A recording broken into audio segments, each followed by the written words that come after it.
Wow, Jarrett Hurd loses again. Appears to look almost like a different fighter, losing to Luis CUBA Arias on the Mayweather Paul undercard. We're going to talk about that in this video. Stay tuned. What up, Fight World? It's your boy Ego, and I'm back with some more boxing. Make sure you smash the like button. If you love what I'm doing, smash the like button.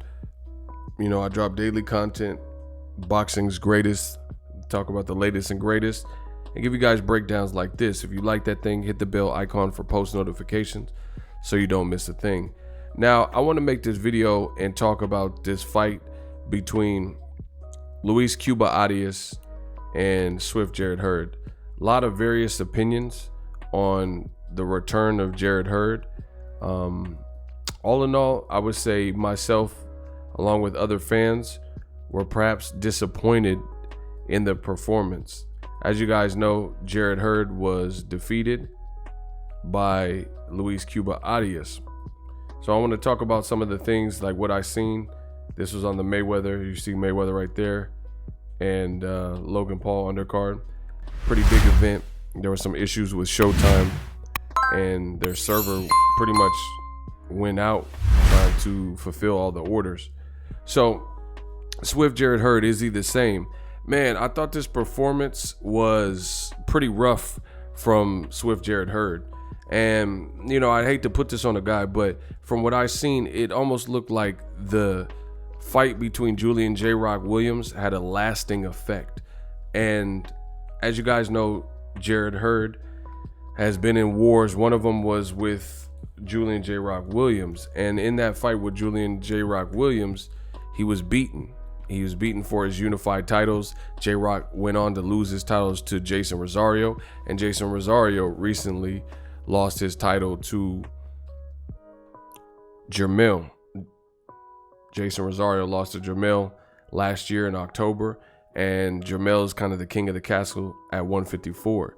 So Jarrett Hurd now has 2 losses, and I want to kind of talk about that real quick. So right now his record is 24-2, and he lost to Luis CUBA Arias. Now, some people are reaming him. Listen, Luis CUBA Arias, he's been around for a while. He was a standout amateur. He's a former TMT fighter. I don't know if Mayweather Promotions picked him back up. There was a point in time where he was no longer with TMT, but he pretty much got a name through the TMT brand, and then he kind of rejoined them for this card. And the thing that was shocking to some is that he was coming off of performances where he couldn't really catch a break. He fought in New York, Danny Jacobs. There was a lot of trash talk in that particular fight. Jacobs beat him soundly. And then he lost to Gabe Rosado. Or actually, this was a draw. It was like I think it was a split. Was it a split draw? Yeah, that was a split draw. And, you know, some people thought he even lost that fight.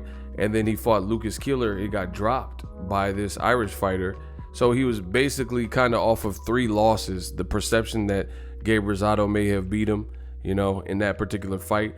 And it was a pretty decent little layoff. Like, you look at it, his last fight was the Lucas Keeler fight in Ireland, where he was dropped in 2019. And post-fight, he was pretty emotional, saying that people gave up on him and told him he should get a regular job. His boxing career is over. And now he was like rejoiced and, you know, feeling all types of emotions because he beat a former unified champion. And I thought he did win the fight. You know, in my honest opinion, I called the fights fair. I did the Boxingego watch party, and it was good to see an underdog story. I thought Luis Ortiz, he did enough to get the victory. So I was curious because I think the name that maybe was being pushed a little bit more would be Swift Jarrett Hurd. So I didn't know how it would go as far as the judges were concerned. I didn't know if they would actually give it to Luis CUBA Arias, because it kind of feels like the PBC maybe had some plans where they were going to integrate maybe Swift Jarrett Hurd, maybe versus the winner of Jermell Charlo versus Brian Castano. But the way Hurd looked, it doesn't look like that can happen, you know. And I think Hurd's a good dude. He's had some fun fights. But based on what I've seen in the fight with Luis CUBA Arias, I don't see how he can even beat Jermell Charlo, because Jermell Charlo has power that I don't think everybody can walk through. I don't think you'll just be able to easily walk through the power and be cool with that. So at the end of it, without much defense and head movement and things like that, and accepting big shots, I don't see how you can beat Jermell Charlo. Jermell Charlo has technique, but he also has a ton of power, a lot of power and things like that. So I think that'll be a kind of an uphill battle for Swift Jarrett Hurd, right?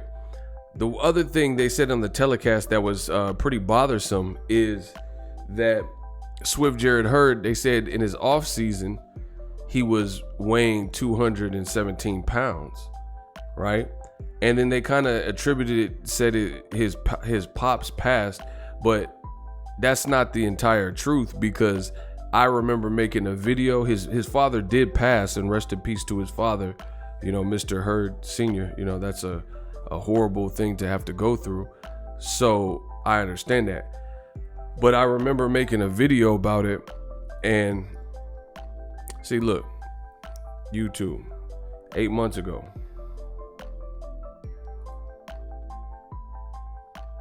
Jarrett Hurd balloons up in weight today, 8 months ago. So this was well before his father had passed. You see what I'm saying? So this was this video, and he was like looking, I made, you know, you guys could check the video and all that and watch it, watch the content and revisit.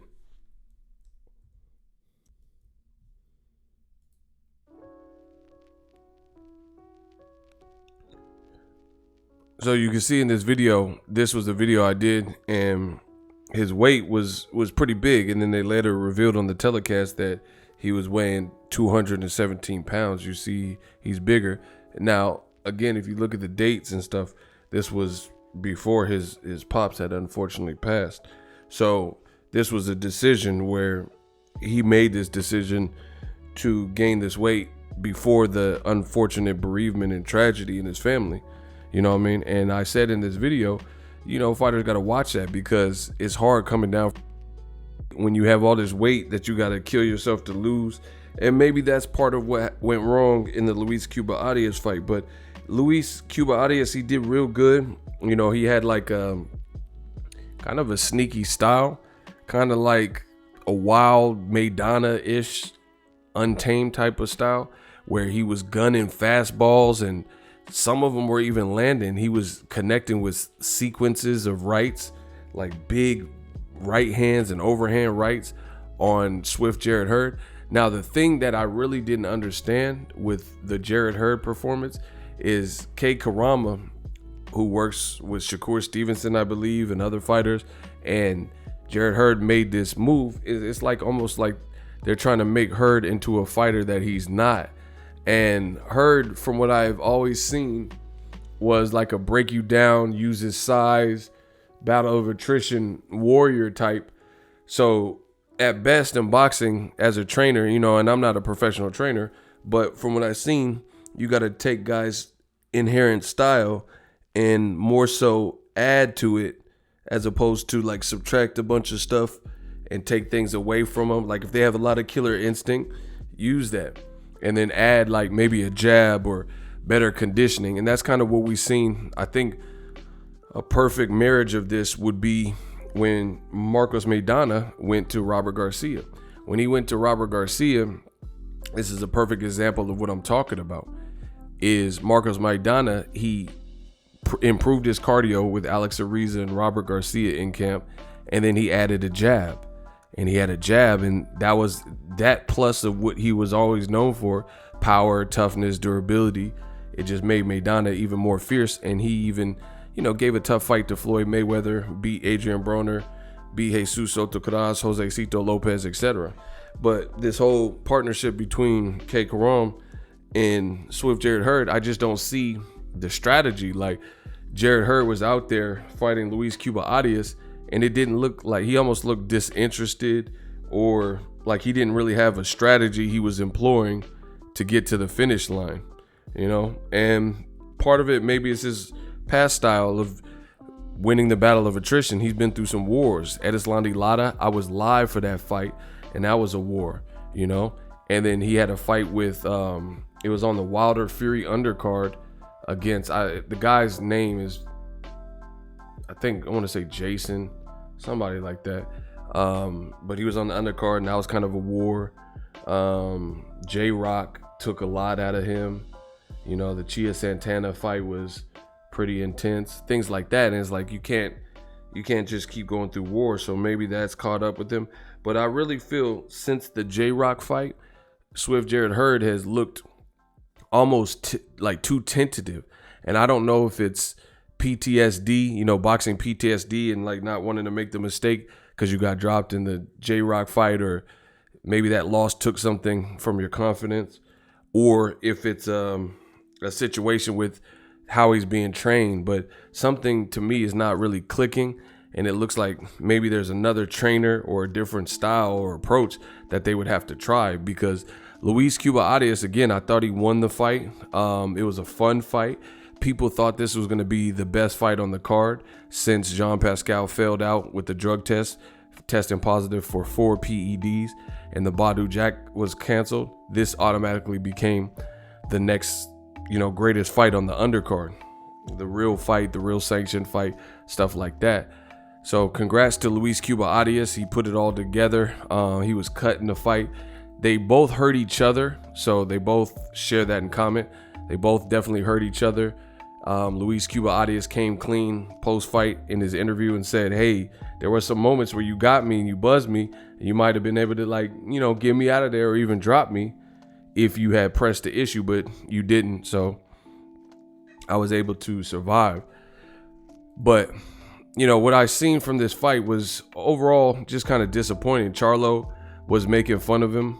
You had Charlo kind of making fun of him and kind of laughing at him losing the decision. And there was a lot of talk before fight. We were just hoping for kind of a better Swift Jarrett Hurd. It just looked like he didn't really have a true identity. You know, that's what I really seen. He didn't really have an identity. He was coming out with the shoulder roll. Look, Jermell, there's Jermell making fun of him. He's like, I can't hear you. And he tagged him because Hurd was obviously saying he wanted to fight Jermell Charlo. Jermell Charlo's like, man, you can't even beat the guy in front of you. You know what I mean? Because he lost the fight. So rest in peace to his father. I guess he has to kind of go back to the drawing board. Maybe there's another trainer. Maybe they have to just do some different things. But Charlo's super petty. But, I mean, I don't see how he could have beat Charlo looking how he looked tonight. That's just my honest opinion. And there was just moments in the fight where he just looked like he didn't almost want to be there. And I don't know. I haven't talked to him, so I don't know what he's going through. But based on what he was saying and him training, maybe it was him losing so much weight so fast. Part of it might have been the passing of his father, had his head elsewhere, but he was getting hit with too many big shots. And, you know, maybe he bit off too much more than he could chew, having a fight at 160 instead of the 54. I don't know. I don't know what it is. I think it maybe is a collection, perfect storm, culmination of all these things that I've just mentioned. But all in all, Jarrett Hurd didn't really look the same. Some people are saying it's going to be a long road back for him. I just don't know. I don't know where he goes from this particular part. But I know that since the J-Rock fight and since he got with K. Karam, he just doesn't seem like the same fighter. And he was training with Terrence Crawford and all this stuff like that. But it just, his style seems like it's so much different than when Hurd fought against Erislandy Lara. And I was in Vegas for that fight, ringside, and that was an amazing fight. I have so many memories. Caleb Plant was there. I remember talking to him, David Benavidez. It was just a fun night. But Hurd doesn't look like the same conviction and the same, you know, drive and dedication. He's coming out shoulder roll. I didn't like him fighting off the ropes. He was getting hit with too many right hands. And part of it, you know, you got to give credit to Luis Cuba Arias, very sneaky. He came out and said he was going to do what he was going to do and things like that. But Hurd, there's just the defensive lapses. He just wasn't pushing for it. It looked like Luis Cuba Arias truly wanted to fight more. You know, he looked like he really wanted to make a statement. So I guess this was unexpected. It was an unexpected loss for Hurd. Let me know what you guys think, what you thought from the performance. It was definitely a fun fight. You know, he showed heart. He showed durability and chin, but I guess at the end of the day, you're not going to be able to just walk everybody down and win the battle of attrition. That style is very hard. You got to, you got to change some things in the interim, because it's hard to maintain that style, because once you go through all them wars, it's like you age in dog years or something, and you have performances like this. I thought Jarrett Hurd looked pretty flat. Maybe we'll hear. I respect how he took the L. He took the L and he said, I'm not going to make a bunch of excuses. And he didn't do that, And I do take into consideration that his pops had passed. But Buster Douglas, his mom passed 2 weeks before the Mike Tyson fight. And Buster Douglas ended up causing the crazy upset, one of the craziest, if not the craziest boxing upset in boxing history. And his mom had passed like weeks before the fight. So although that's horrific for the family, and I do feel bad, it's just like the game plan still wasn't there, you know what I mean, at the end of the day. And like I said, part of it could be losing all that weight. They said he was 217, but I don't really see Jarrett Hurd as like making him a boxer. His jab, he was jabbing from too far out. It's just, you got to use your size to your advantage and kind of keep your weight. So we'll see. We can't write him off yet, but maybe he can come correct, or maybe go back down to 54. You guys let me know in the comment section. As always, hate, comment, and subscribe. Till next video is Ego signing off.